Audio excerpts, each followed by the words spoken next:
Patrick.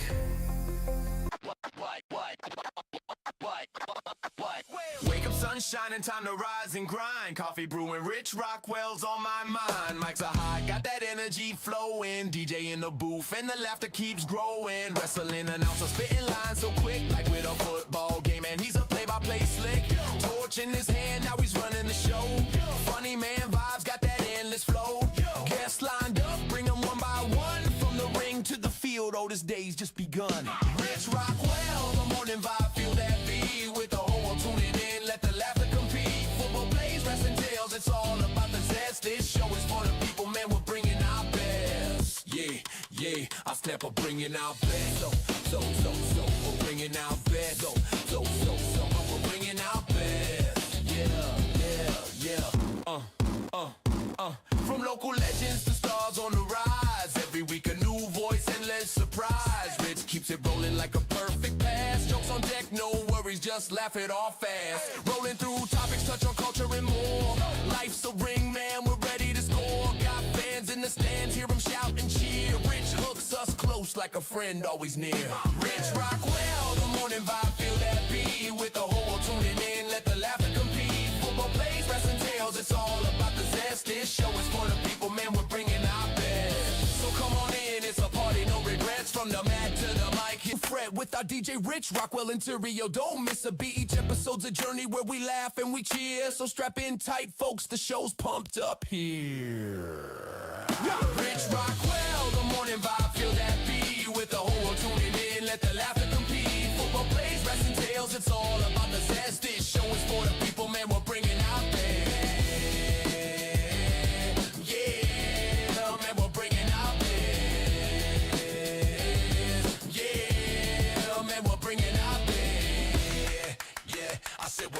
I said we're bringing our best. Why? Know when you see them, cause they're so real. Already know exactly how you feel. See the head, not like seeing a steeple. You damn well know they're one of the people. Nobody breaks us, nobody made us. And no one can take this cause we got their fix. We are the people, we are the people, we are the people. Don't mess with us.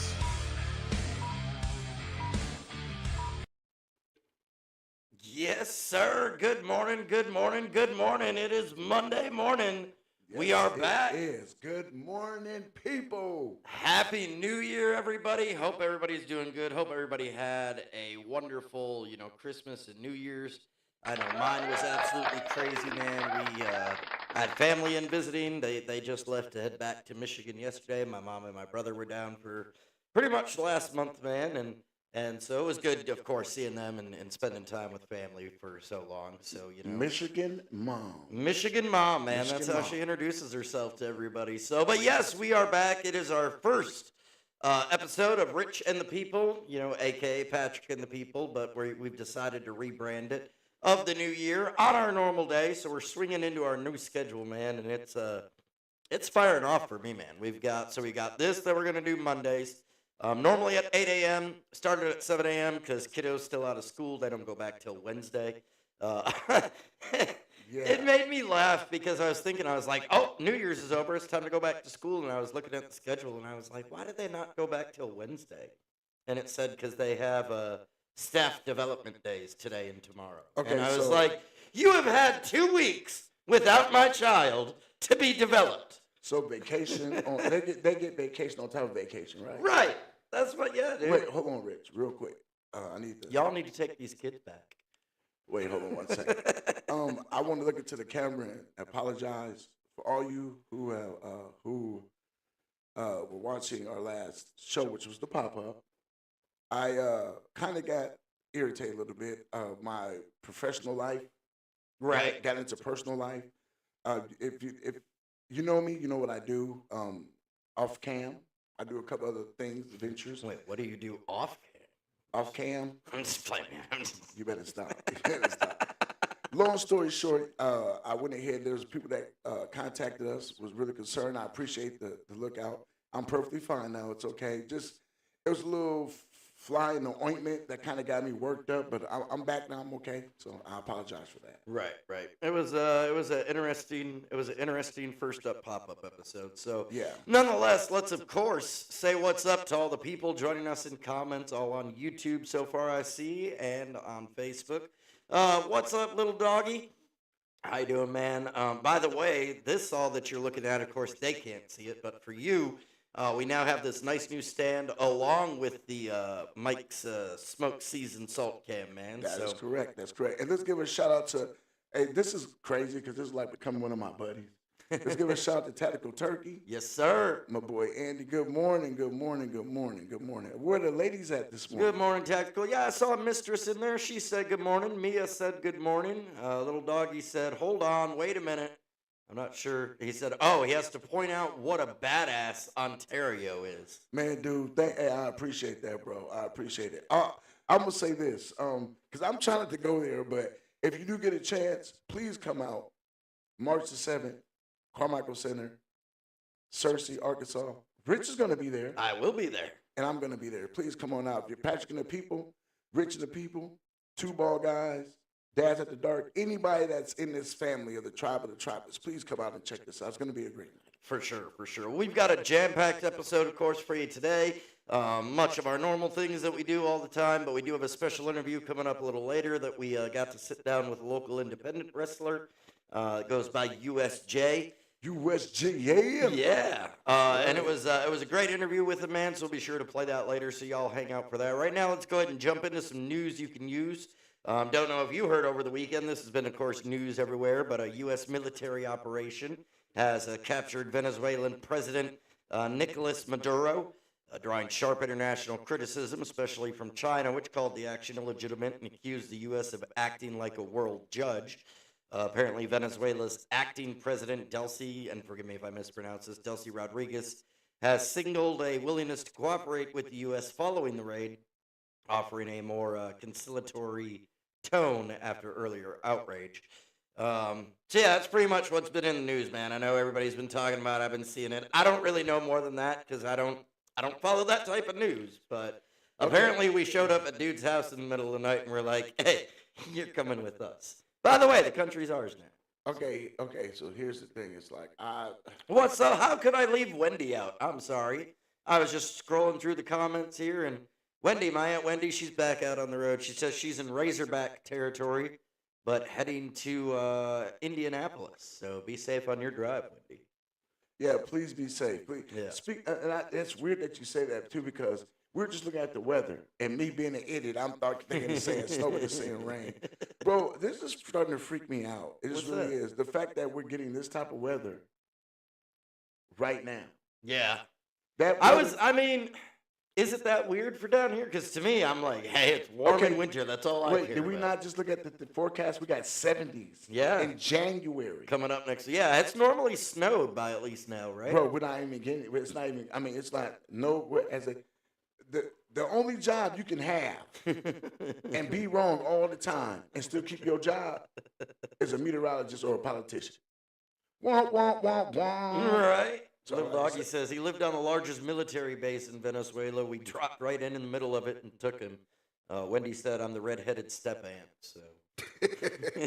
My bad, Wendy. We love you. Don't do that to us. Tactical says possible severe weather Thursday through Friday. So if you're up in the Hartman area, I know his page, Hartman, Arkansas Weather, man, is a good way to stay up to date with what's going on. But nonetheless, man, yesterday I caught the last couple minutes of that football game, man. It was a wild weekend for football, at least Friday.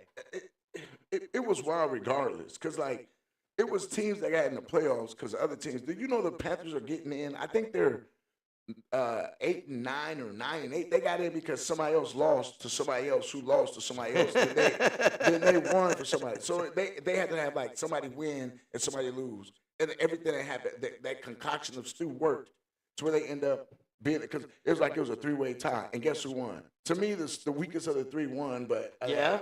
So well, I mean, they got it. Did you see that game last night between the Ravens and yeah, man, that was and I told people the scariest thing was when you're an old vet like that, you don't let those guys into the playoffs, Right. into the tournament. Because now you got Aaron Rodgers, and then it's a whole, right now this whole field is like, okay, who can win? Yes, you have strong teams, but this is the first year I've seen where I didn't go like, I think they're going to win a Super Bowl. Right. And be like, Yeah, it's dominant. still kind of anybody's game, man. I was even looking at the records, and I was like, dude, there's no, I mean, you could have, I was thinking, oh, well, the Seahawks are going to be in it, you know? And I was thinking, well, Seahawks and Patriots Okay, or something. but the Seahawks are still beatable. Right. Right. That's They the are. thing. Is like there's nobody in this whole contest that's unbeatable. Nobody's doing that. And that was, bro. Hold on. Oh, my brother has entered the chat, man. I see that. I see that. I have yet to send you that, but I will not forget. Let me say that. What's 'cause that? Somebody said, "What are you talking about sending that?" Doing? I'm going to send him my email information. Oh, okay. Yes, All right, yes, yeah, yes, he yes. left a card and a pen for you, too, man. So you got his number. Bro, so now we're going into this. You said you had visuals, and I know we just get into stories, but the weekend thing. See, when we were doing this with Patrick, the one thing I loved was how I got to kind of chauffeur my own self into my weekend conversation. Right. Because I was never asked. No? No, it's always like, Patrick, hey, Rich, how's your weekend? You'll talk about your weekend and everything. I'll be like, well, my weekend was, and then it got, I never noticed that, man. it came to the point where I told Patrick one time we were sitting down, and I told Patrick, I said, you know what, Patrick, don't even ask me no more. I said, I'm just going to jump in.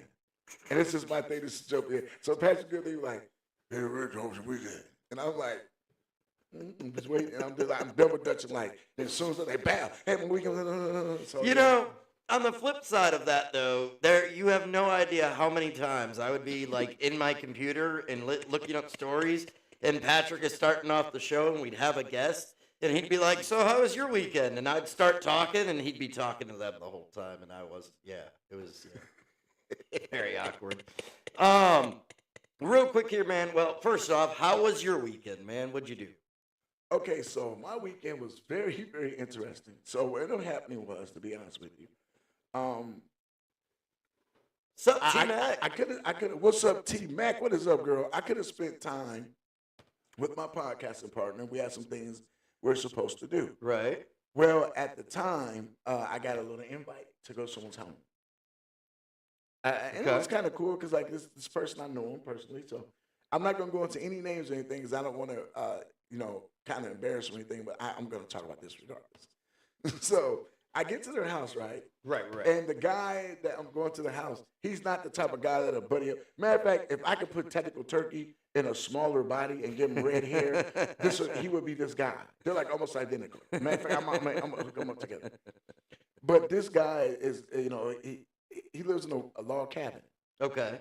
And Up in the mountains somewhere? no, yeah? not in the mountains. It's in one of our prominent towns. Okay. All right. Fair enough. So I go knock on the door, and now I already knew that he's my friend, so I'm gonna keep. I already knew he was kind of Grey Pouponish, but he's like outwoodsman's door woodsman, whatever that word. You all right over there, man? What's that word? Outdoorsman? Outdoorsman. Outdoorsman? Yeah. Outdoorsman. Okay. Yeah, See, there look. you go. See. Okay. Yeah. But anyway, the guy, so he lives in a This log show has cabin. gone to shit. No, I'm kidding. Shut up. The guy lives in the log cabin, right? So I go to his house, I knock on the door. Now, when I get there, it's one of those houses just parked in the yard. 50 million cars are out there. So I knock on the door. He opens the door and he goes, oh, what'd he say? Sorry about stealing or something, no thieves or something allowed, and close the door back. What? I'm like, what? That's his sense of humor. Opens the door Right. up, opens the door up, and I go in. Now, of course, you already know, what's my analogy for saying I'm the only chocolate chip in the cookie? I am the only. I'm walking out, I was like, doom, doom, doom. Now I'm walking in the room. Everybody here either owns a farm. I put it this way. They own hunting plots Okay. for not just deer, but ducks. Now, if you know anything about the hierarchy of hunting, I didn't know this until a friend told me. Duck people are stuck up nose. I heard nose in the air people. Oh, okay. Compared to deer hunters. Really? Yeah, because you have to have exclusivity. It's exclusive to be part of the duck hunting club. I don't know why that is. I guess it's more money. I don't know. I But, thought you just needed a really long beard and one of them call things, man. bro, they no, they Duck Dynasty. No, bro, they actually had like a echelon, a little charter hut, you know. Anyway, I They have get their in- own like society club, whatever. Yeah, anyway, I get in the house and I notice different things that I would never notice anywhere else. They have a barbecue, right? And I love this guy, so I'm not knocking him. They have a barbecue. They got it where you make the burgers, but the cheese is cold. Okay. And I'm like, okay, I'm used to having the burgers with the cheese already melted on it. Well, I was like, okay, I can do this. Until I saw one guy just reach over, grab a slice of cheese, just open up and eat it. Like, you just eat the raw piece of cold cheese. So I'm just out of places I don't feel comfortable. Right. Here's the craziest thing of all. I don't know if anybody knows this. You do. I have a falsie. Okay. So whenever I go somewhere and I have to eat, I try to eat before I get there, or I have a meal planned afterwards so I don't eat. Right. Well, whenever you're the only chocolate chip in the cookie, they want to make sure you eat and taste the food. I don't know if it's a seasoning test they put you through, because I don't know if it's a seasoning test. This is the test of the Seasoning Broadcast Network. So I'm like, okay, but then I'm like, oh damn, I gotta pull my tooth out. So I'm in this room full of people that don't know me, and I don't want to pull this falsie out, right? So whenever I go to eat anywhere, I have to take this falsie, you guys, take it out and I put it in a napkin or something to put in my pocket. Right. Here's the funniest shit in the world. So I'm making a burger. They're watching me eat. Like, dude, are you gonna bite the burger? I'm like, so I'm trying to figure out how I'm gonna transcend this tooth out of my mouth to my pocket and bite this burger while everybody's watching me.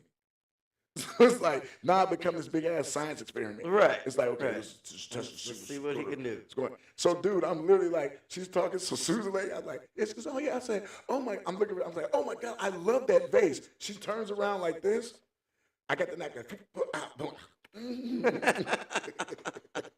So, Well, that was a heck of a weekend, man. yeah, it crazy, just Right. crazy. Yeah. Right. So I This mean, is why we don't ask you about your weekend. that's why. Because here's the thing though, I have amazing weekends, bro. Right.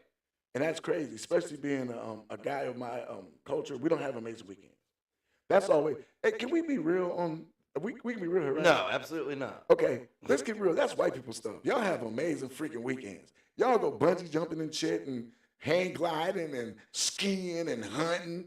Black folks, man, we just happy they had that one day we can barbecue like the grill up, kick our feet back, play with the kids, play some old school, Right. and get drunk. We just cool with that. It's like, Doesn't sound like a bad weekend. All right, man, let's do this. We'll be right back.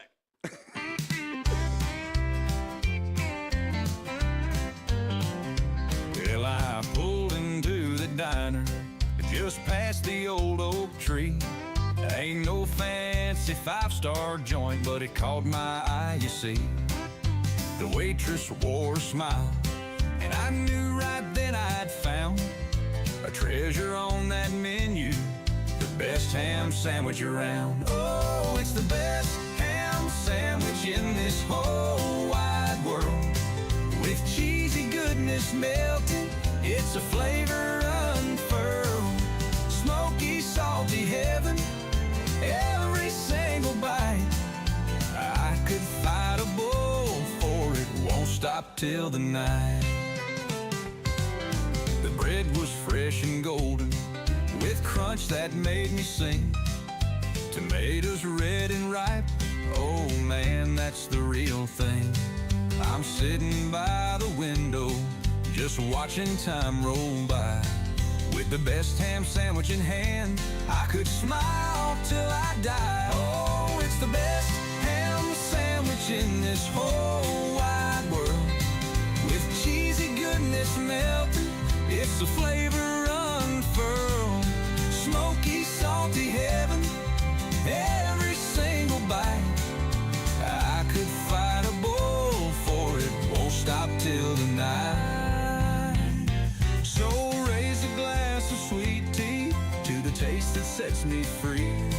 This ain't no ordinary meal, it's a love song just for me. I'll shout from every rooftop, let the townsfolk hear my claim. This ham sandwich is my passion, I'll forever feel the same.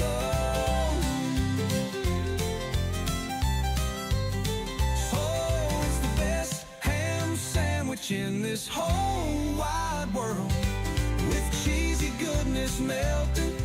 It's a flavor unfurled, smoky, salty heaven. Every single bite, I could fight a bull for it. Won't stop till the night. So if you're down and hungry and you want a taste of bliss, find that little diner, let your worries take a twist.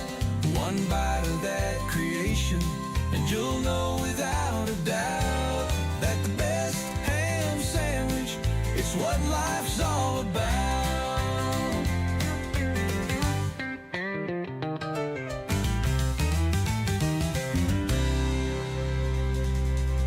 All right, we are back. Happy Monday morning, everybody. So we're going to get into some other news here. Before we do that, man, just some more comments there. Little Doggy said, man, I do love a good ham sandwich, but he's now switched to liking roast beef. I also didn't want to forget, man, we got some commenters on Facebook. So good morning, Tyler, Deer Gigger's on there, Tyler Burnside, Bostian, what's up? Sean Skelton, Mikey G from Dad's After Dark, what's up? You said who's on there? Somebody said Bostian and That is okay. Hold on. Don't overlook that. I wasn't Good sure, I morning. just What said. is up, Nikki? That's my girl, man. You can't All right. What's up, Nikki? How you doing? Don't overdo that, man. What's wrong with you, man? I wasn't looking. I said good morning. I just didn't recognize the name, man. Ball so. Steve. Ball. You just destroyed them, man. What's up, Kelly Ray? How you doing? Good morning. Mikey G said good morning, man. I am actually, so this is officially kicking off everything for me. So Yeah. while y'all are seeing me here this morning, you will also see me later on as a new, I guess, guest co-host, continuous co-host on Dad's After Dark. Cool. Mikey G reached out to me. I hope I'm not letting the cat out of the bag here, and if I am, I apologize.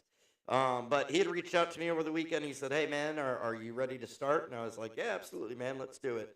So they're going to kind of do a special segment called, like, Dumbass of the Week or whatever. And I'm going to bring in, a story of, our dumbass of the week, who's made the best news story around, and they got a little theme song for it. Man, it's really cool. I'm really excited. It's going to be awesome. So, y'all, tonight, 7 o'clock, and every Monday, check out our bros, Dad's After Dark, over on Facebook, YouTube. Be sure to like and subscribe. And if you haven't, be sure to subscribe to us on YouTube also. Keep spreading the word. I did kind of want to take a minute now that we've got everybody here, man. Just very briefly, kind of give like a state on where everything is, just podcast-wise with us, man. When we had come back, of course, we came back very quick. I was not expecting to really kick off on the break and start everything, but hey, man, y'all spoke up and wanted it, so we delivered. We've been talking a lot in the background of things about different things that we want to do and where we want to go. And so the big thing, of course, is that we are, always looking for sponsors. Anybody that can help out, and one of our, huge sponsors that's helped out has been Woodall, Mike Woodall, Little Doggy with Smoked Salt Seasoning Blend, man, and a great time to plug a commercial right there for you. Stop. Is your meat not tasting just right? The problem is it has no panache, no style, or no flavor. What you need is Mike's Seasoned Salt Blends. Mike's Seasoned Salt Blends are the best salt blends that I've ever tasted and that you'll ever taste. So next time you want to get that groove on with your mouth, make sure you get that meat tasting just right with Mike's Seasoned Salt Smoke Blends. Thank you, sir. Thank you. Great job, man. Welcome, Always. doggy. That's what Welcome, we got. doggy. Welcome. And seriously, thank you, Little Doggy, for everything you've done. So real briefly here, what's happening, of course, it's still going on with the schedule that we talked about. We're still going to be, I think we just catch the best of both worlds doing morning episodes and a night episode on Friday. Of course, we got two bald guys also. We don't want to forget about that on Wednesdays. And Dad's After Dark. So y'all got plenty of opportunities to see us all around. And also, hang out with some of our friends and stuff like that. I do know we are going to be working on trying to... So there's a service out there that allows us to push the podcast out further that I'm going to sign up for. It will allow us to do Dad's After Dark also if they're interested, two bald guys. It basically kind of creates like a digital radio station for us almost. And they have their own investors and stuff lined up. So we're looking at that. That's one thing y'all are going to start seeing the Facebook blow up a lot more. In order to spread the word of us, we have like certain goals that we have to do. So y'all, please keep chiming in there. Thank you so much for all the support. And you had something where we were kind of in talks with deals with Sirius XM, right? Yes, okay. So what I got going on, I got this little thing I got going with these. It's an app it's something I got from one of my viewers from my group of people. Yeah. They reached out and told me how to get more coverage on the podcast. So right now I got that in the works, trying to get the Sirius XM and the Pandora going. So I mean, you know what? And it's weird you got into this conversation. I know we got stories, but we got to talk about this. We were just talking, and it's going to be in our interview today. We're just talking about imposter syndrome. Mm-hmm. Now, if you go back and look at your life and things you're doing, do you know, like, okay, I've had these mission boards, I quote things, I say things, and I think about, like, from 3 years ago what I was doing. Right. Then from last year, and then from this year. And I look at the room of people I'm gathered around in. We all live in this thing called imposter syndrome. But I think it's worse for people like us. Yeah. Because I was at a grocery store and a guy wanted to take a picture with me. And I'm like, I'm just a regular guy. Right. Right. But to him, I was like, you know, I was like, and we had, I mean, 100 post feet on tall, man, social, yeah, post on social media, everything. I go to my hometown. I'm just a regular guy. Some people know me as, you know, they don't even call my name no more. It's like I'm Matt. You know, Right. when you become an actor, you become that character. And so it's weird how we're living in this imposter syndrome thing. And I think it's just starting to hit me even more. Right. Because when you're in the middle, I think in order to get success and really reach into it, you got to kind of embrace that imposter syndrome. Okay. Yeah. You got to embrace it. You got to acknowledge it. Like, okay, is this really me? Am I really doing this? Because when you stop doing that, I think that's when you stop working at being successful. Yeah. And that's just a gem I want to drop today. Hey, man. I absolutely I thought about man. that because, you know, with all of us, everybody's doing something. Like, Right. yeah, Right. when we were when we were roasting Patrick, and I heard Dads After Dark talking about it, it's like, dude, we're sitting here and we have more going on for ourselves than what we actually imagine or Right. even fathom what's It's going hard on. to see. Yeah, when you're in the middle of it, and then you know when you stop and you look back at how far you've come, you're like, wow. But when you're in the middle of it, doing the grind and everything, man, it can be hard to see. Absolutely. So, but man, thank you for that. So, of course, everybody knows. You know, if I say the word Karen, you know pretty much what I'm talking Shit, about, my right? eyes just roll like, yeah, bro, I know. And of course, it got blew up with the Karen from the Philadelphia game, the baseball game, where she stole the baseball from the kid. Well, apparently, the newest iteration of Karen, according to Gen Z users of TikTok and other social media sites, is now Jessica. What? Wait. Wait. It says it's a name that's popular among both Gen X and millennial women, though the Gen Z debate over the name, another popular option that they were thinking was Ashley, began around the summer of last year. The joke finally landed in, I guess, December. But yeah, it says one of the most popular TikToks regarding Jessica's came from user Junk Mother Jess, who relayed a thread she'd been debating the topic. One of the comments said, Jessica, and I know she's a nurse. So, yeah. Oh, Apparently they're reinventing. You know, now we had 6'7", now we have Jessica instead of Karen. They got to reinvent the wheel, man. dude, come on, man. Seriously. So, Says okay. says as the debate goes on, Gen Z also seems to. What is going on? Oh, all right. Everything. As the debate goes on, Gen Z also seems to have settled on a name for a male Karen, although the term Karen is not sex-specific and can and often is used for both men and women. Gen Z reportedly settled on the name David after consumer reviews website Trustpilot released its list of the top complainers, users with the same name who left the lowest ratings overall, with David's leaving with 20,020 one-star reviews since the platform's launch in 2007. For real? So Jessica and David are the new. Sorry, if your name's Jessica or David, you're out. Thanks for playing. Wow. You know, that was something interesting to know. Right? So that's a new thing. So what was it before? It was Karen and what? Karen and what? Carl or? It was Karen and Ken. Oh my God! Why would it be? Oh, okay. I get the Ken thing. Right. Like, yeah, I'm Ken. You know. Right. Okay, but I never understood Karen. Well, it was because, that started all back with I'd like to talk to a manager. Did you notice something? That whole name took on a look. It went from just a name. It went from just a name to the square type of roundest face with that one little hairdo with the flap over and low cut. Can you picture it? Oh, yeah. It's like, Oh, yeah. How you get? Yeah, it's like, wow. Or the bro. part down the middle with the, yeah. Anyways. Wow, that is wow. One bad mama said, thank you, little doggy. He said, y'all deserve the support. Wendy said, oh, now Rich is going to die. He's drinking a Coke. Yeah, I'm out of Mountain Dew, man. Hey, no, here's the crazy thing. Okay, I would rather him drink that type of. He was drinking battery acid. Now he's drinking corrosion syrup. So it's the difference. Take me to the shop, man. He's drinking motor oil now, so he's graduated from. The engine's been running for 39 years, man. This is how I keep it going. Right. Hey, It might backfire once in a while. T-Mac said, I have imposter syndrome. Patrick told me this the last time we seen each other, and he just had a heart-to-heart with me and made me feel better. I love that man in a platonic friendship way. Absolutely. No, we get that. Yeah, but the thing is like, okay, but like I said, you are some. If I know you, and somebody else that I know knows you, and somebody I don't know knows you, you're somebody. Right. That's how I feel.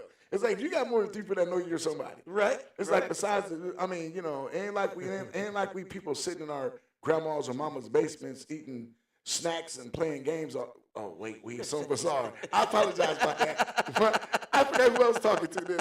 My bad. So I'm just saying, no, but look at little doggy carry hairstyle. Yeah, Mistress said, I just think it's me, Jessica, from that movie Hot Chick.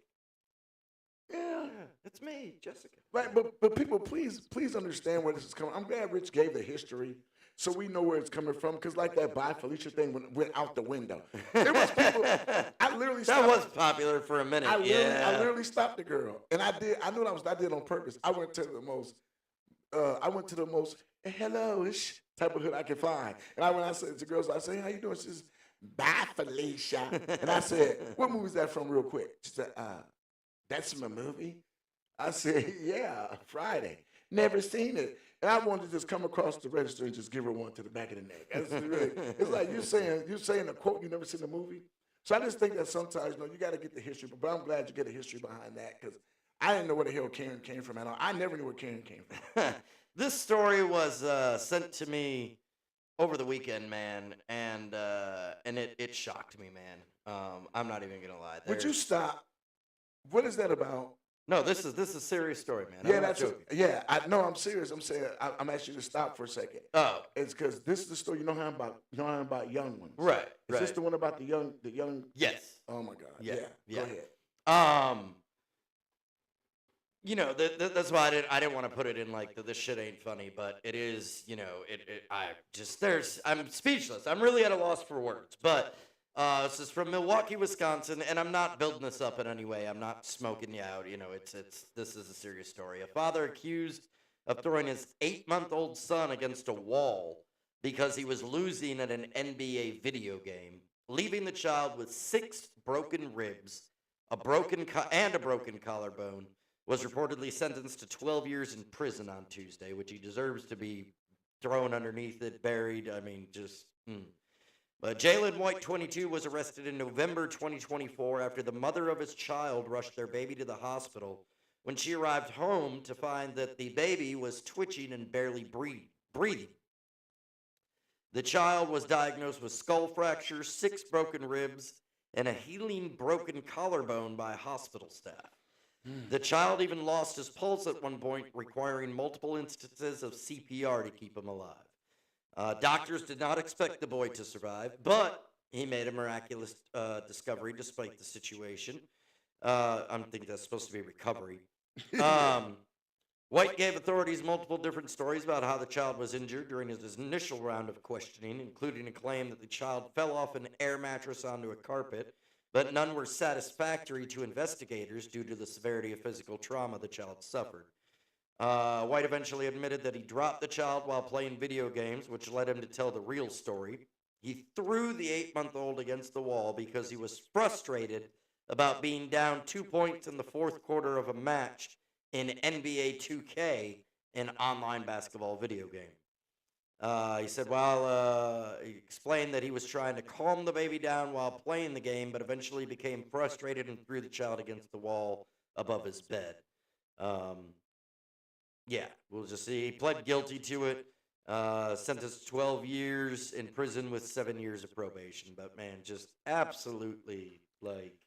Okay, now, here's the thing that gets me.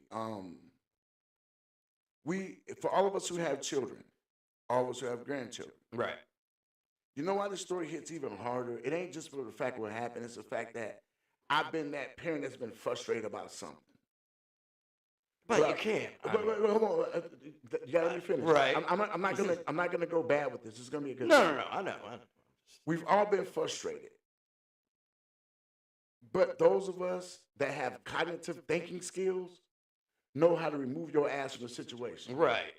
And it's not that serious, bro. And it's a fucking video game, man. And that's why I said, remember we were talking, I said that your physical makeup and your psychological makeup are two different things. Right. And people blend them together like, oh, if he looks good, no. And to have that type of cognitive, non-existent cognitive skills, to throw together the fact that you're playing a game, it's just a game. And then to bleed it. And what makes that even worse is when you said that, the reason I kind of stopped you because I got something that's going to make you even madder. All right. Turkey, get that room lined up for one more person. A Florida man killed his wife and shot his stepdaughter in the face following an argument over watching a football game, authorities said. Damn.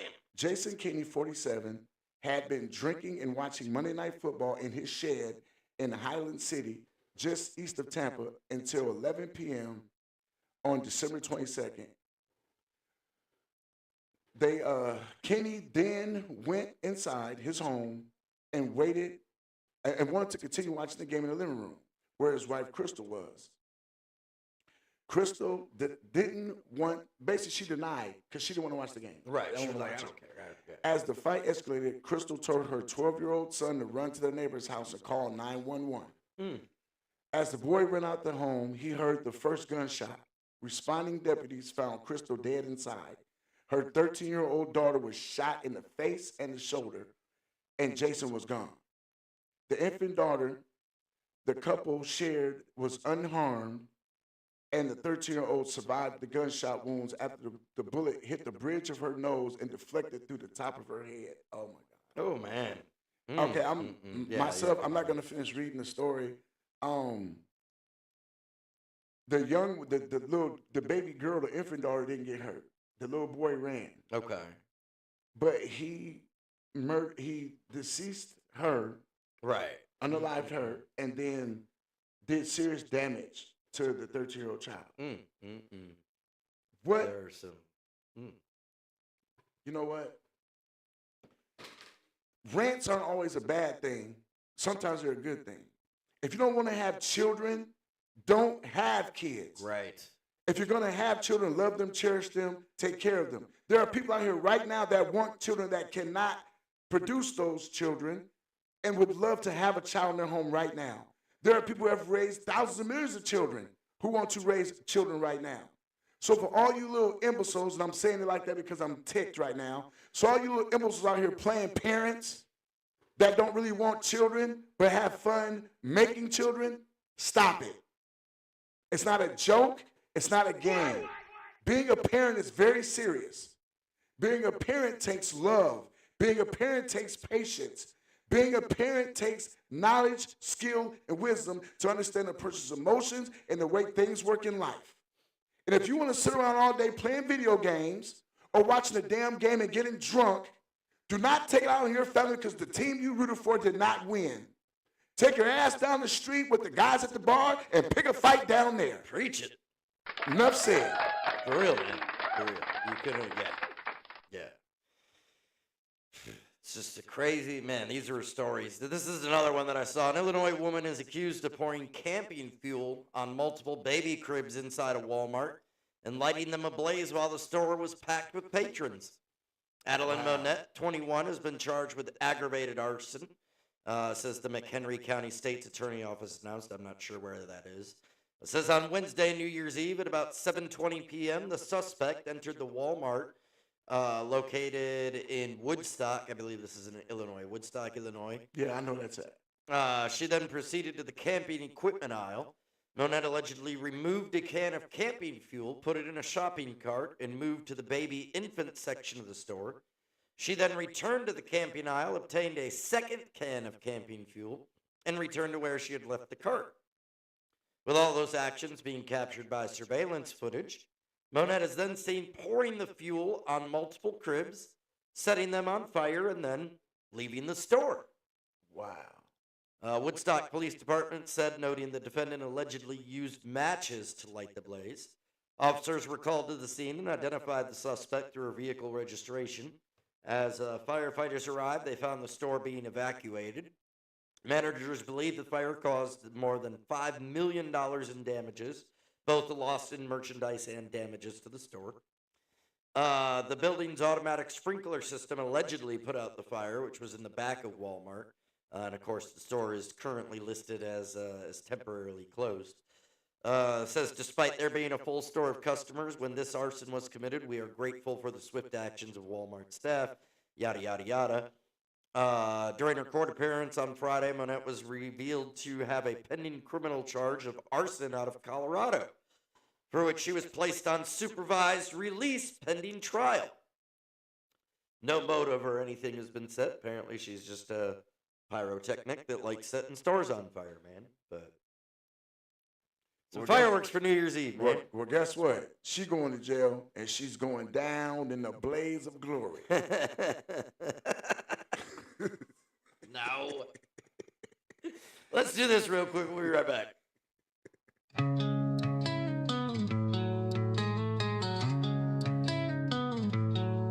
Staring up from rock bottom, do I have what it takes to climb out? Ropes tied, can I unknot them when I'm waterlogged with doubt? 35 seconds gone, I only had 3 minutes. The question is, will I drown? Or damn it, will I finish? This is how anxiety feels. This is what paralyzes me. Why does it take all these pills just to murder anxiety? Time is no friend to me, and it just can't be overstated. Pressure is the enemy. 90 seconds have evaporated. Life is a twisted puzzle I'm trying to put together. Why do I feel muzzled and yet still feel so untethered? This is how anxiety feels. This is what paralyzes me. Why does it take all these pills just to murder anxiety? I don't wanna be a wreck, and I don't wanna be a zombie. Is there a day I don't expect? It's coming down around me. This is how anxiety feels. This is what paralyzes me. There has to be something more than pills just to murder anxiety.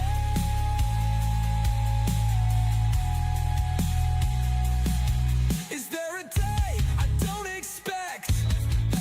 A day I don't expect. 30 seconds left. Anxiety.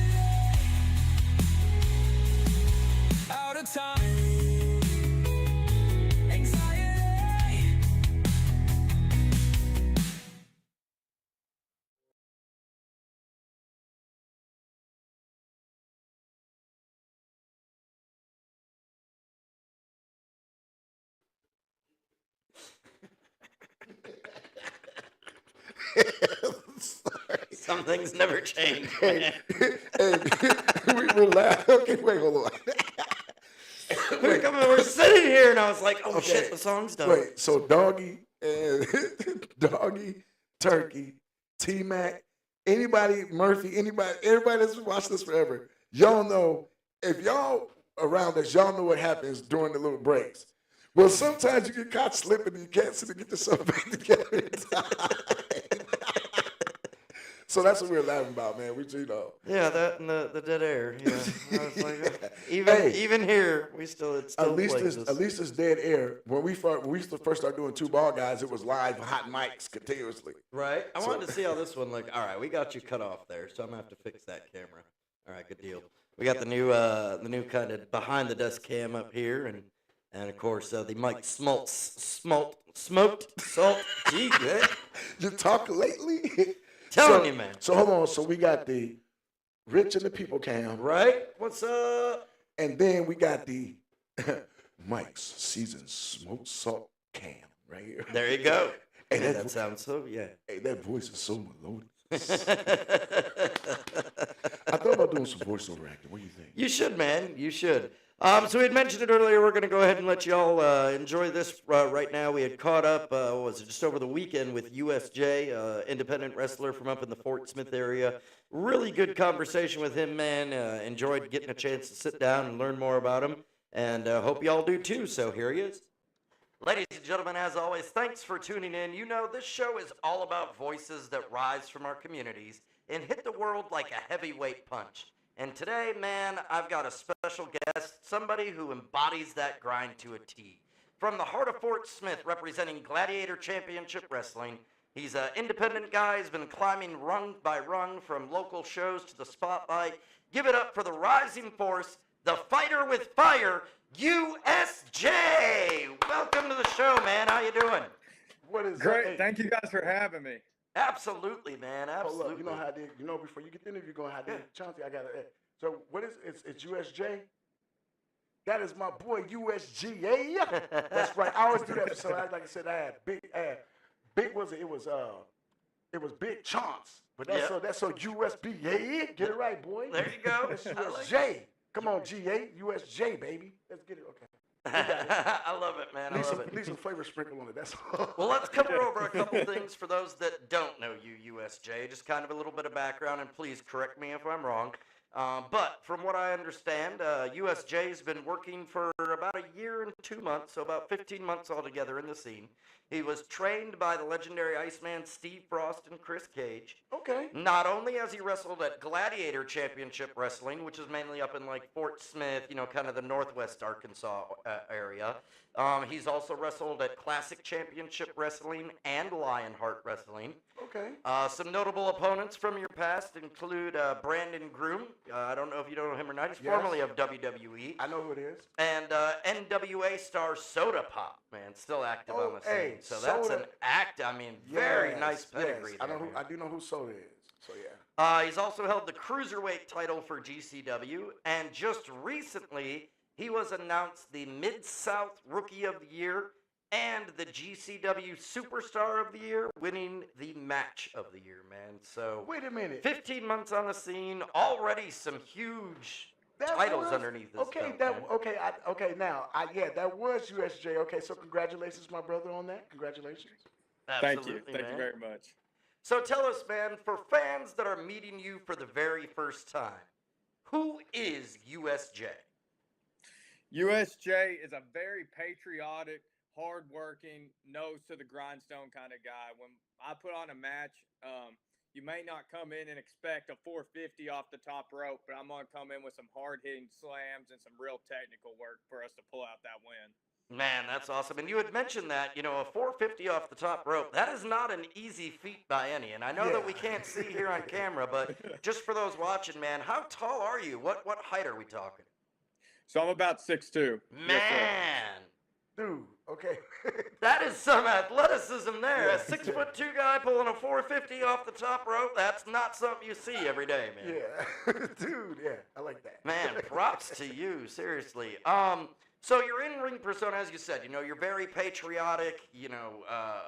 Stand for the U.S. We see the U.S. flag behind you, man. Very technical. Where did that persona come from? Where did the persona USJ come from, and what does it mean to you? Yes, sir. So growing up, as I'm sure we all did, we all had that one wrestler that just really resonated with us when we were hitting that stage. And for me, one of the biggest inspirations I draw from is Kurt Angle. I was that kid at school that when everybody was yelling, "You suck," I was like, "He doesn't suck, guys. He's cool." So that's where that came from. And really just seeing that work ethic in him, that ability to grind through, like, it became the running joke kind of with a broken freaking neck. But to see somebody win gold medals with broken necks and go through those matches even with a broken neck, it really just inspires you.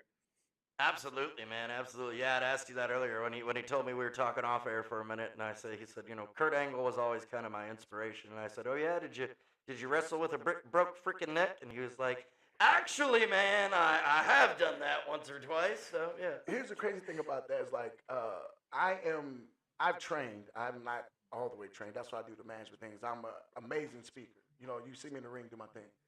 As far as wrestling, that was my favorite, hands down. Kurt Angle. When I wrestle, that's my kind of like my moveset is more like suplex submission type thing. Awesome dude to pattern stuff after. So with that being said, is it because of I understand that you were saying that is your guy. I'm gonna break down a little bit more of that. Is it a mixture of the patriotism and the ability and the skill he had, or is it just one certain thing about him that kind of led you to him being your favorite wrestler? Yes, sir. So one of the big things for me was the patriotism, to see him go out and compete for our country, because, win, lose, or draw, no matter what's going on in the country, as the concept, I do love our country. And to see him go over there and win that with that broken neck, and then to see him transfer into something like the WWE, where the amateurs at the time weren't really appreciated the same way that they get the appreciation they do today, was huge to see him take those licks. That normally somebody of his celebrity status wouldn't have to do coming into a business like this. And also, I think that says something about the spirit. Think about that. Absolutely. He did it with a freaking broken neck, and he was doing it for America. So it's like that's kind of embodiment of the American spirit. It's the fight, Right. and persevere no matter what's going on. Well, So, absolutely. I mean, again, brilliant marketing on his side, too, to come out with that. Because Yes. what are we all doing? Kurt Angle hasn't wrestled a match in WWE, at least, in I don't know how many years. and we're talking about it. And the first thing you say when you bring up Kurt Angle is, I wrestled with a broke freaking neck. So, And also look what he's breeding. Right. This is what happens. Absolutely. Somebody with the talent of USJ. absolutely. So, I like that you're bringing some, good light to Kurt Angle, because I tell you, he was one man. It was such a great character that he portrayed, because, man, I loved to hate Kurt Angle. Like, if I could see something bad happen to Kurt Angle, it was a great. Oh, thing, I was a fan. I was a huge fan. Yeah. I was a huge fan. Yeah. Yeah. So speaking about that and kind of, the character that you portray, because we all do know. I mean, when you're in the ring, it is a story that's being told. You are Yes. portraying a character. I'm not going to deny it. I understand being in wrestling. I don't believe that kayfabe is dead, but there are certain things that, hey, we know it's a character. We know, you're not really USJ or anything. But that persona that you do play, are you more that persona in the ring, or are you more of yourself out of the ring? So the way I kind of think about it is USJ is all the best parts of me. When I go out there and I'm hopped up on that adrenaline, I'm not a bad guy in that ring. I'm a good guy, and it's pure contest with me trying to win the match. And so when I go out there, I'm trying to embody all the best parts of me and inspire other people to do the same, to enhance their personal lives the same way that I try and enhance myself in the ring. Absolutely, man. That's a great answer, seriously. So now every wrestler, like for me, for announcing, one of the things that, of course, I enjoy about it, outside of, being in the ring and yelling out the names of the wrestlers and the crowd reacting and everything, is that, the reason that I do it, of course, is for my son. I'm a full-time single dad. I want to show him that, with hard work and integrity, dreams do come true. For you, who's that person for you? Every wrestler has someone they're trying to prove something to. Who is that person for you, and why? So probably not like I'm trying to prove him wrong or something, but probably my father. Growing up my whole life, he's been the one who sat there and watched wrestling with me. He's the one that instilled this passion for pro wrestling in me. And to see him down there and he's cheering for me, it doesn't matter if I'm wrestling in some shack somewhere for 5 people or if I'm putting on a show for 250 plus people. He's out there still cheering me on, and he's really in my corner in that way.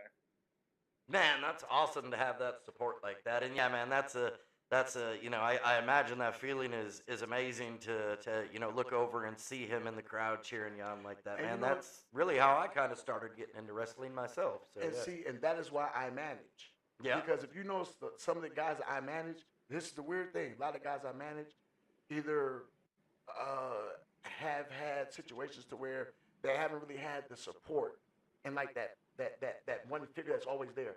That's what I love about managing. If Right. you notice the talent I manage a lot of younger talent because I like to be able to groom them and let them like this is something that is going to change life. Right. And like you said, with your father being there cheering you on, that just kind of it did something to you, kind of sparked it, didn't it? Right. Yes, sir. Yeah. I mean, it's just that little extra kick in the rear when you're not wanting to go out there and get after it. You look Mhm. over there, and every once in a while he might cheer when somebody does something a little bit crazier to me. He seems to enjoy that. I don't know if that's his way of being able to still discipline me some now that I'm a little bit past that age. But at the end of the day, he's over there cheering me on. Absolutely, man. Absolutely. Well, of course, every indie wrestler has a dream venue or a dream opponent, man. They want to either wrestle at a specific place or they want to wrestle somebody. What's the match that you see in your head late at night? Man, so are we going like all time? Like we can put people back in their prime to wrestle? Man, absolutely. Anybody from the past, present, or future, your dream match, dream venue, who would it be? So, like I said, Kurt Angle was always my favorite, but if I'm going for a dream match, I probably got to take Shawn Michaels. I got to take the Heartbreak Kid.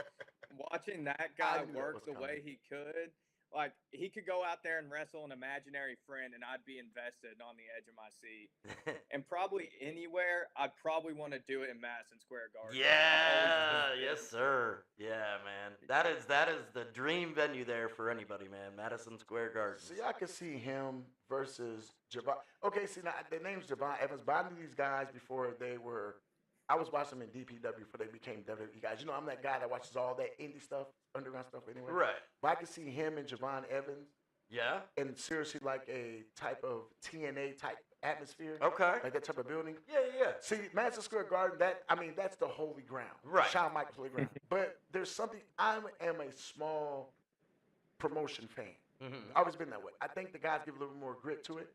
So I can see you and Javon Evans like in a TNA type setting, that type of crowd or something like that. I think guys can pop the crowd. Oh, yeah, we'd be able to put on a heck of a match in there. So getting a little more serious and personal here, man. One thing that I know about, of course, is the grind on the indie scene, man. It's a lot of long miles, long hours in cars, and unfortunately, very little pay while you're trying to, build a brand and build your name and get out there and get seen. What is that grind like for you on the indie scene, and how do you find the balance between building USJ as a brand and still paying the bills and taking care of, the daily things that you have to? Yes, sir. So it is a grind. And one aspect a lot of people overlook is I like to portray a certain physique when I go out to the ring, as do a lot of guys. So one of the big things is eating right and working out outside of your shoot job, and then outside of your ring work, you've still got another level of conditioning and working out you got to do to be able to portray that persona that you need to put out there. So it's a grind, man. It is, between working and then sometimes you'll work your job, get off an hour early. Boss is nice to you so that you can drive another 2 or 3 hours to that venue, fight, get all beat up, and then drive home, wake up and do it all again the next day. So Yep. Yeah. Yeah, I know that feeling well. Yep. We know. We know.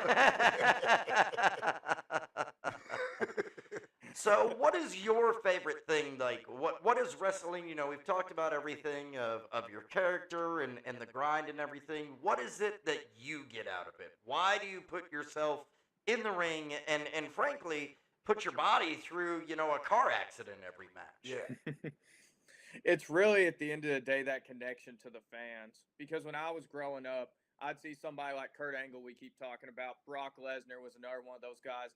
I look at them and they make me feel invincible. Like John Cena, he makes you feel like you can tackle things that you wouldn't normally be able to tackle. And when I go into that ring and I portray that persona for all the people out in the crowd, and I see the kids get real excited and the smile on their face, that you know what, maybe I can do something bigger than I thought was possible.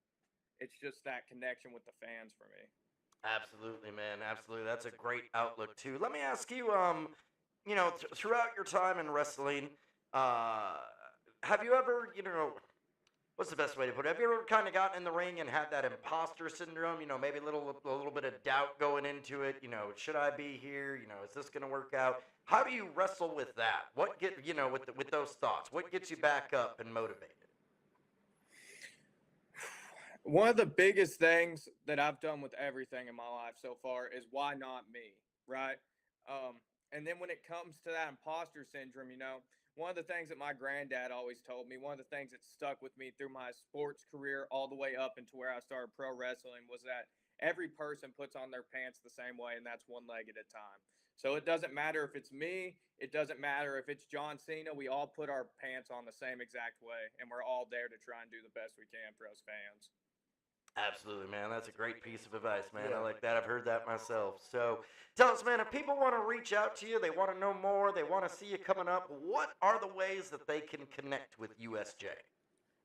Yes, sir. So on Facebook, that's the way to see most of my bookings and stuff coming up, and that is just u.s.j. And then on TikTok, I'm doing a Road to WrestleMania series, which is the real USJ, which is more of a little bit behind the curtain, looking at my workout routine and things like that that kind of go on more on the backside of wrestling. Nice, man. Nice. That's really cool that you do that. So we know, of course, GCW, and you mentioned earlier when we were off air, February 7th is going to be their next event. It's coming up in Dardanelle. You are on the card, so people have plenty of time to make their plans and get there. Again, February 7th. Check out Gladiator Championship Wrestling LLC on Facebook to find out more about that. What's on the horizon for USJ? I mean, obviously we know the promotion Gladiator Championship Wrestling here in Arkansas. Do you have anything coming up on the horizon outside of Arkansas? I know one big thing, with indie wrestlers and talent from across the board is, getting out there and traveling and getting your name out there. Do you have anything like that coming up? No, sir, not quite yet. I don't. I'm looking for those opportunities, and I'm starting to reach out to people. I was waiting until I got a little more experience under my belt because I wanted to make sure when I showed up and worked for them, I could give them the best of USJ. And now that I'm to that level, I'm starting to work towards that, trying to get my name out to everybody. Awesome, man. Awesome. Well, this is definitely a great way to do it. So for promoters, if you like what you're hearing, definitely, hit up our guy, USJ. On Facebook, you can find him there or see him in action February 7th at Gladiator Championship Wrestling in Dardanelle, Arkansas. Do you have something? Yeah, we always interview people, and we always get their professional side. Right. So before we leave, I want to know, what do you do when you're not USJ the wrestler? Just regular USJ. What is a day of regular USJ without the wrestling consist of? Man, like I said, the gym has always been a big part of my life. Before I started pro wrestling, I was in bodybuilding, so that's always a big piece of me. So working out takes up a big part of my day. I also thoroughly enjoy playing the guitar. That helps me decompress some. So I normally wake up, brush my teeth, head to the gym about 6 a.m., hit a good workout with my bodybuilding class, go to work until the evening. Evening hits, get off, probably do a little bit of cardio, and then just relax until it's time to go to sleep. Hell yeah, man. Okay, Hell yeah. yeah, that's a jam-packed day, man. plan, Yeah, I'm telling you. You got anything coming up that you want to promote? No, sir, just go check out that TikTok if you want to follow along with me. The USJ Nation's growing every day. It's only been a year, and we're getting to some pretty decent sizes and milestones. Man, I would absolutely say for only being being on the scene in 15 months, you've definitely, got a lot of fire behind you. Certainly a meteoric start to take off, man. And I'm certainly interested in seeing it continue for you. Wish you all the best. Definitely As always, door is always open here on Rich and the People for you, man. Please come check in with us and let us know along your journey how everything's going, man. We'd love to have you back. Yes, sir. I appreciate y'all having me out.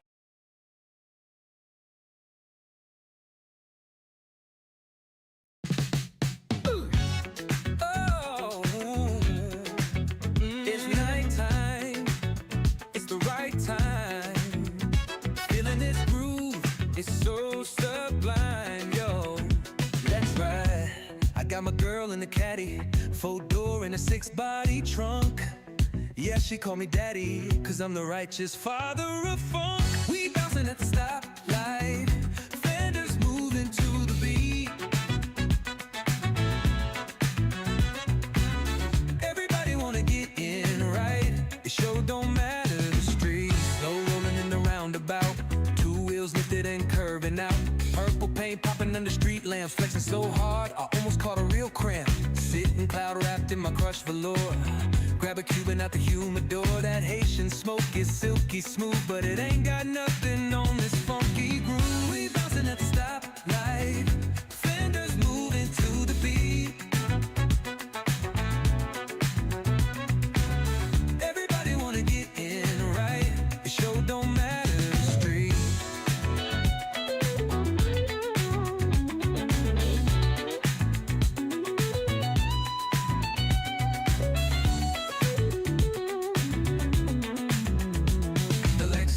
Chrome is shining so bright. Them catfish trying to get a bite. It might be the car that book 'em, but it's that groove that cook 'em. It's getting funky here tonight. Break it down all the way downtown. Riding this sleigh, you found the right beat today. We bouncing at the stoplight, fenders moving to the beat.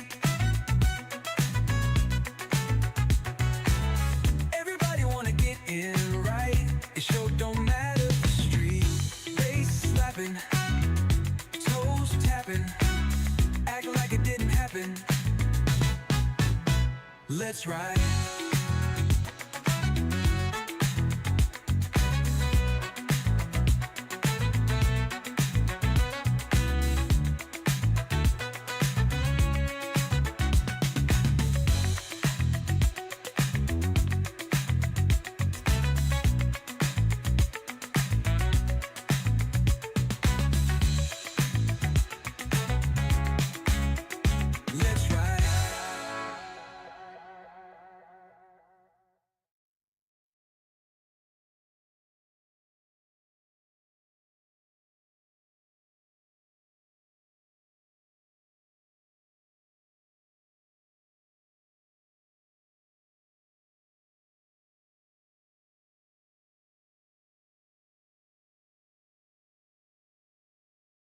All right, and we are back. So yeah, great. One more time, thank you for USJ giving some time sitting down and chatting with us. Had enjoyed that conversation with him, man. So it was a great time.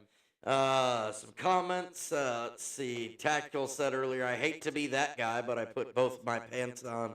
I put my pants on both legs at once. You were just saying that during the interview too. That's not saying turkey. That's the same thing. Mike was saying he had a low volume. Then he said I think it was his Bluetooth, his earbuds. He said this shows the tits. I mean, I'd rather see actual boobs, but these two boobs are pretty entertaining too. So speaking about pretty entertaining stuff, man, let's do this.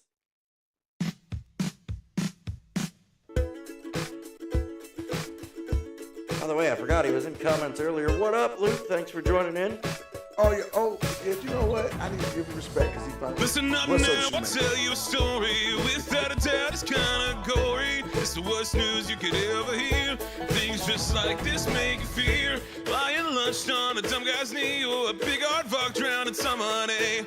Why you laughing? Why you laughing? This shit ain't funny. What? This shit ain't funny. This shit ain't funny. What? So stop laughing. This shit ain't funny. What? This shit ain't funny. This shit ain't funny. What? So stop laughing. All right, man. We're gonna kick things off. This made it all the way up into the Detroit news, man. My home state paper, but Michigan mom. from Bay Lake, Florida, all the way to Detroit news. A Walt Disney World cast member was injured blocking the massive boulder prop from hitting the audience Tuesday at the Indiana Jones attraction at Hollywood Studios. Disney confirmed the employee was, dude, it's not funny. He put his life on the line, man. Disney confirmed the employee was recovering in the iconic feature of the boulder scene in the Indiana Jones Stop It. The Indiana Jones epic stunt spectacular would be changed. We're focused on supporting our cast member who is recovering, according to a Disney spokesperson. Safety is at the heart of what we do, and that element of the show will be modified as our safety team completes a review of what happened. The incident was captured by several audience members who posted the video on social media. I'm sure if you haven't seen it, man, it's everywhere. But here you can see here, man. I mean, Okay. there's the fire, and there's Indiana Jones. He's getting ready. He's up there. You see him, and here comes the boulder. Oh, what's going on here? Oh, there it is. Oh, off it goes. You got a gigantic ball coming right for your face, man. Boom! Knock that Disney worker out. Okay, wait a minute. Hold on. So, wait. Two things. One, what is that ball made of? It had to be made of something bouncy because it bounced off when it hit it. All right. I'm not sure what it's made of. It says the boulder prop, which weighs 440 pounds and has a 12-foot diameter, was bouncing like an oversized yoga ball. Says it's due to a similar scene from the 1981 film Raiders of the Lost I'm Ark. sorry. So you mean to tell me he got taken out by taking a ball in plastic to the face? Right, man. Okay, I mean, it's 400 pounds. Jeez. That's a lot of balls to the face. That's not a ball to the face. It's a lot. That's a lot of balls to the face. I don't have to.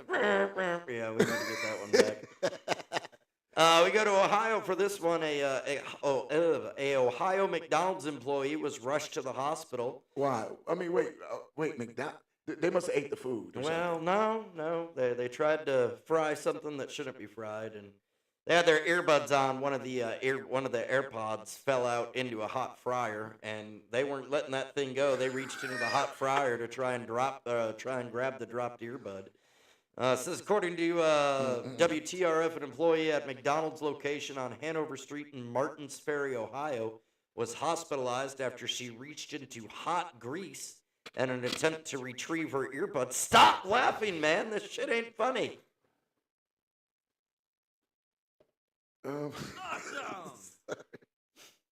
The incident occurred around 4 p.m. on Monday, December 29th, according to the report. Officials speaking with the outlet confirmed that first responders were dispatched to the location after receiving a call about a woman suffering burns to her hand. The woman was taken to the WVU Medicine Wheeling Hospital for treatment, and that's where the story ends there, man. You know, the new Mick AirPod, served fresh, piggy size. Oh my God, the Mick AirPod. The Mick AirPod, man. No? Man, oh my God. Oh my God, the Mick AirPod. You're a straight mess. I'm man. just saying, I know. You're a mess. What you got over there, man? Anything? Well, okay, this might not be funny. It might not, but I just thought it was interesting. I don't know if you heard about the latest venture of Sammy Hagar and Guy Ferrer. Okay. Well, they own a tequila brand. Wait, what? Santos Spirit Tequila. Okay. Yeah. Well, something recently happened to that tequila. They've been ripped off for almost more than $1 million. Damn. 2 trucks carrying a total of 4,440 cases of tequila, or 24,240 bottles of Santos tequila, valued at more than $1 million, was diverted from their destination, which was in Pennsylvania. Okay. The truck left Laredo, Texas on November. At some point during the weekend, the import firm began getting the eventual weird. Well, here's the thing: they eventually discovered that they were getting fictional updates on where the truck was at. Oh, okay. Kind of found out the whole time the truck was stolen, and somebody took off tequila. Oh, somebody was having a party, man. Now you got to think, for a guy that does food truck rallies and and is in the food truck. Right, they'd have some. How in the hell would you lose? How in the hell would you lose a truck full of tequila? You got security, lock that shit down. Hey, and here's the crazy thing, bro. Who would steal that much damn tequila? And the thing was, the number was crazy. 4,440. Yeah. 24-24-0. So it was 20. Play the lottery. Oh, okay. Just play the lottery. Dude, sis, what would you do with that much tequila if you stole it? I mean, that's what I'm saying. We're having a party, man. Dude, Drinks on me. seriously. Nasty taco night. Fajitas, burritos, tacos. Well, speaking about, tacos and that may lead to bathroom trips, and one man had an unfortunate one. A Florida man filed a lawsuit against Outback Steakhouse alleging that he was on a handicapped toilet when the seat suddenly shattered and collapsed while he was doing his business, resulting in injury. Michael Green said he suffered severe bodily injury during the incident at an Outback Steakhouse location along Southwest College Road in Ocala, Florida. Wow. The injuries include significant and permanent loss of an important bodily function and loss of capacity for the enjoyment of life, Green alleges in the suit. Dude, I read it too, and I was like, sounds like dude got his junk chopped off in the mix. Hey, man, how this how big dude was? No, it doesn't. Says the restaurant is accused of negligence and failing to ensure the toilet was properly secured to the floor. Wait a minute, hold on. Wait. If it's a floor toilet and you break that, you gotta have some ass of steel. It's bolted to the ground already. It's like all of a sudden, like you're that one camel, you're that one straw that broke the camel's back. It's like you're that one ass too many for the toilet. Yep, that was it, man. That was it. Also claimed the establishment created an unreasonably dangerous condition to members of the public. He's seeking $50,000 in damages from the Aussie American Steakhouse chain. Look though, this is what I saw that, and I was like, only 50? Okay, yeah. And 50K. You said you had a loss of something that means you cannot enjoy life. I'm thinking your shit got cut off. Nah, that ain't what happened. It disturbed his poop, so it probably went back up. Well, what's he got, PTSD when he poops? Yeah, probably do. PTSD. Okay, look.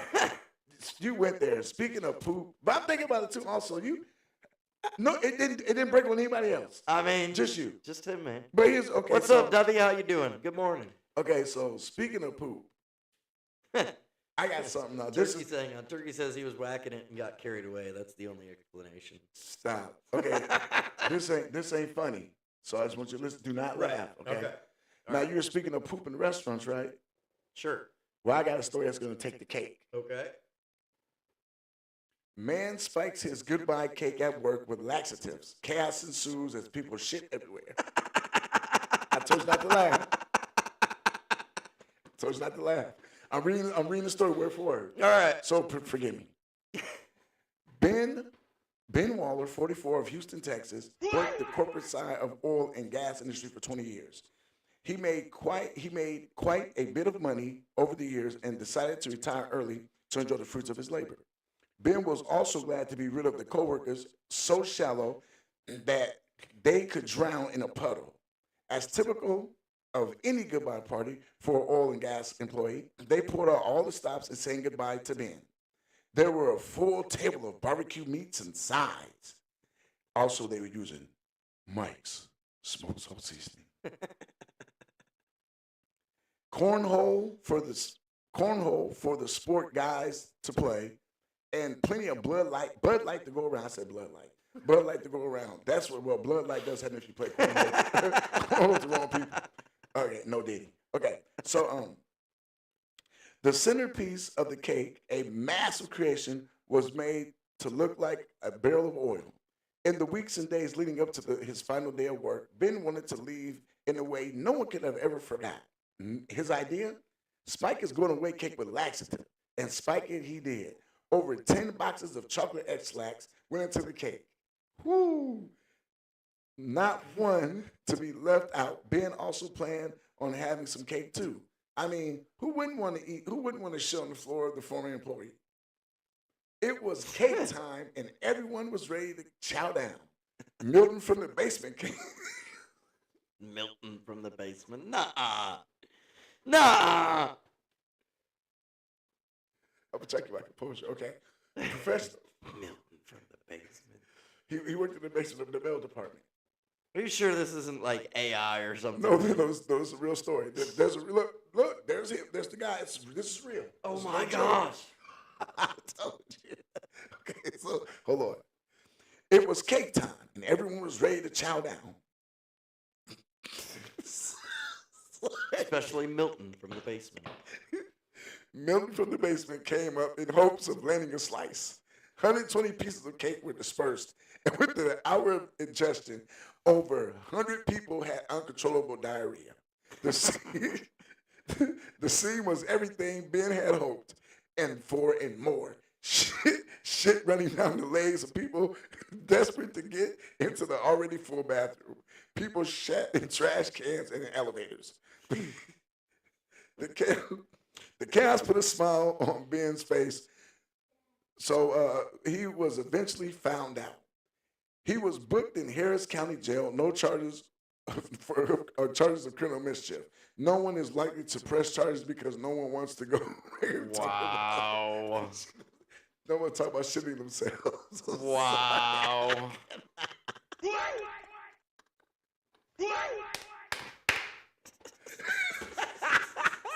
I'm sorry. I cannot keep my composure to that story.